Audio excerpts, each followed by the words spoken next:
Right, let's go to that preference scandal, because the PM said uphill and down dale that he will not do a deal with the Greens, but he has already. And it even includes his own seat of Graindler. So he can't say he's not doing one. It's in his seat where he's giving his top preference to an Israel-hating radical who's running for the Greens. Her name is Hannah Thomas.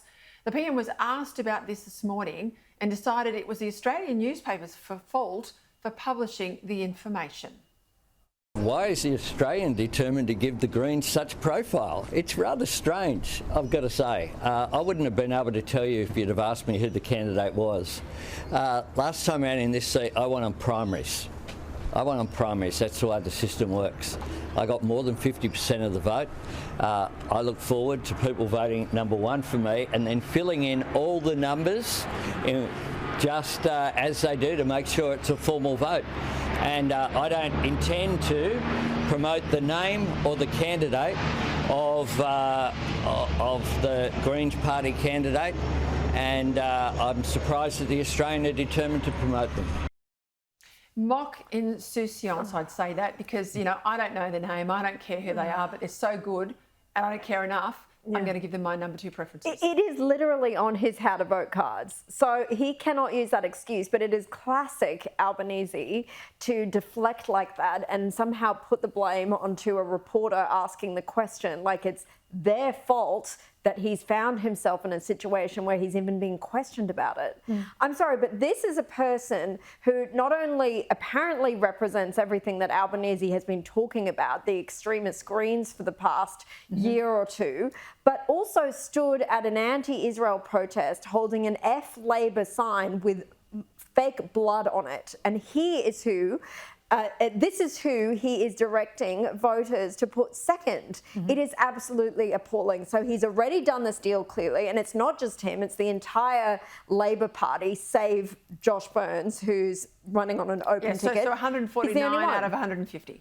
Exactly. And what I was particularly disappointed in seeing, I mean, I'm not shocked, but I'm disappointed that Mark Dreyfus, our most senior Jewish politician, our Attorney General, has preferenced a Green as well as the second pick. And I've previously called him on air. I've used the term capo has struck me because it reminds me of the Jewish inmates in concentration camps who would collaborate with the Nazis and brutalize their fellow Jews in order to survive. Now, I'm not saying literally he's collaborating with Nazis here, but he is trying for political survival by picking something that is a betrayal to his own community. So, look, it's shocking, but not shocking in the same sense. And it just shows that Albanese cannot be trusted, nor can his entire government when it comes to not those promises that he's not going to negotiate with the Greens, because as you say, this is a deal. This is a preference deal to trade preferences. And I might also add, Peter, that the Greens candidate did not even give him the same benefit. She didn't put him second. She's preferenced an independent above Albanese. Well, I tell you what, I told you, and I've said this again, you know, Adam Band, if he gets there as co-Prime Minister, will have the whip hand. The International Monetary Fund, the IMF, today has issued a stark warning for whomever forms government that our economy is headed for a sharp downturn. The IMF's downgraded our GDP growth projections. These are the government's projections to 1.6%, down from 2.1%. That's what they just put out 6 months ago, while also projecting that inflation will rise above budget expectations. Inflation's the interesting one because I think everyone's out there saying that we're going to get this almost bankable cut in the official rate, so down will go mortgages. Not so if inflation returns. No, well, we can't get inflation down until we reduce government spending, which is locked in at around 27% of GDP, 2% higher or more than 2% higher than it was before the pandemic. So as long as we are spending money, inflation pressure will be there on inflation, and this is hurting families. Isn't it interesting, Peter, now we have defence on the agenda, finally in this campaign, as you pointed out earlier in the show, and now at last we have the economy and fiscal management on the agenda, thanks to the IMF. And let's hope we have a serious discussion on this, because clearly for the future of the country, those two issues are crucial, and yet we haven't been talking about them so far in this campaign. Let's go back to the PM and his extolling of his Catholic faith this week. He's got to be pretty embarrassed today then by his Labor candidate, the Queensland seat of Flynn, Helen Maddle, who in now deleted tweets from 2020 accused the late Pope Francis of providing ongoing support, this is her quote, for pedos. Here was the PM today when asked about this.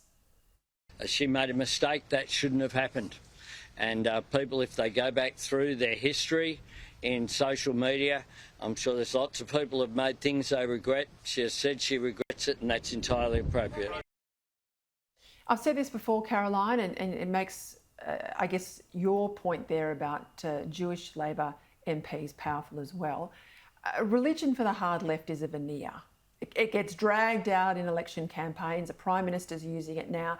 Others are using it. But these guys sneer at people of faith. And when in government, all the things they promise, like religious freedom protections, they never eventuate. Yeah, absolutely. And I think it's pretty rich for Albanese to be coming out and defending this candidate. You know, his own party have attacked Andrew Hastie, who I know is coming up on the program, over past comments he's made. So there seems to be a double standard. Don't talk about past comments when it comes to our own people, but it's fine. It's open slather when it comes to the other side. But on your point about their real religious convictions and their personal convictions, I mean, you only have to look at Anthony Albanese's past comments that he's made. He called Tony Abbott a mad monk, as I'm sure you remember. He's criticised Scott Morrison for mixing church and state. He does seem to have a deeply held contempt almost for people that have this deep religious faith. So I think it's very difficult to see what he's saying and what he's said since the Pope's death and take it seriously or treat it with that it's authentic. Nick, just quickly, early voting, I mean, it's at record levels today. The numbers are coming in from the AEC. In the past, it's always been a bit of a point that when people come in hard and early, the government's on the nose, right? The government's on its way out the back door. Do you read anything into this rise in pre-polls today? I think it's a bad thing that we've got so much pre-polling, Peter, but I'm not convinced that this is the people who are voting are the undecided voters. It seems to me that the voters that are not sure, that are undecided, will wait till the last minute. The people who have been going in for the last couple of days clearly are people that knew who they were going to vote for. So I don't think we can read too much of into the result from this, except to say that there is a large number of undecided voters, a big soft vote for Labor, and that could still come the coalition's way. Just quickly, Caroline, Bradfield, you've been out there talking to the Teals and a bit of skullduggery going on.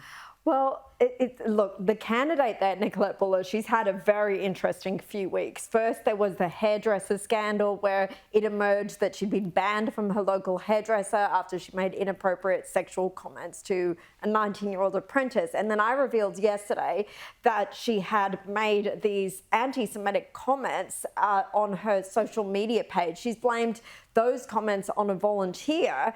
And then also this issue about power poles that she's been plagued with too. Her cord flutes have been all over the Pacific Highway, major highway here in Sydney, on power poles. Ausgrid's issued her a warning, but she's defended it, saying she's received legal advice saying that that's okay to do, and everyone else does it. She won't take them down. She's holding steadfast. It'll be interesting to see what Ausgrid did it. She defended those decisions, but she was pretty apologetic about some of the other stuff. This is what she had to say about those anti-Semitic posts. It was an absolutely awful, disgraceful anti-Semitic post, and it was done by a volunteer. It was not my views, and I apologised. I think political leaders right across the spectrum have a responsibility to call out and stand up against anti-Semitism, and that's exactly what I will do if I have the privilege of being elected. Interesting. I've got some things to tell you tomorrow night about her history as well.